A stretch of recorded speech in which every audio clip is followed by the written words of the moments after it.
لەژێر ناوی تورکیا بەرەوکوێ دەچێت لە ئۆسلۆی پایتەختی وڵاتی نەرویج سیمینارێک ئەنجام درا و تێیدا داوا کرا کە پەکەکە لە لیستی تیرۆر دەربێنرێت و هەوڵ بدرێ لە تورکیا دەست بە گفتوگۆی ئاشتی بکرێتەوە.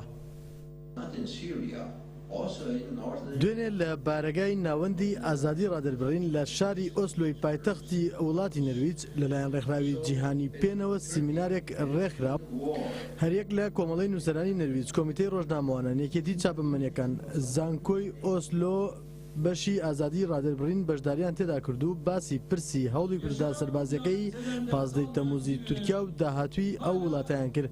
هەریەک لە جێگری سەرۆکی ڕێکخراوی پێنی نێودەوڵەتی ئەو گەنە شۆلگین وتەبێژی ناوەندی ڕامان و ئازادی ڕادەربڕین شانار یۆردا تاپان و ڕۆژنامەوان ڕاغیب زارک ئۆغلو لە سیمینارەکەدا کورتە باسییان پێشکەش کرد.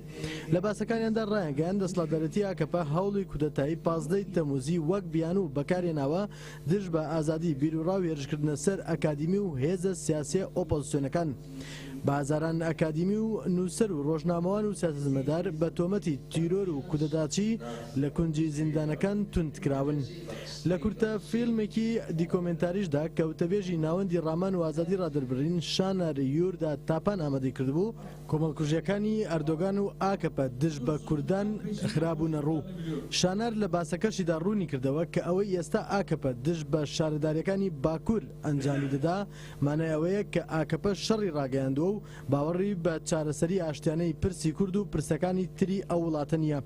لایخۆشیەوە جێگری سەرۆکی ڕێکخراوی پەنی نێودەوڵەتی ئەو گەنە شۆلگین ئاشکرای کرد کە ئەوان بەردەوام چاودێری ڕەوشی باکووری کوردستان و تورکیا دەکەن و ڕاشیگەیاند بۆ چارەسەری پرسەکانی تورکیا تەنها یەک ڕێگە لە بەردەستدایە ئەویش گەڕانەوەیە بۆ سەر مێزی گفتوگۆی ئاشتیانە و بۆ ئەوەش دەبێت پەکەکە لە لیستی تیرۆر دەربێنرێ.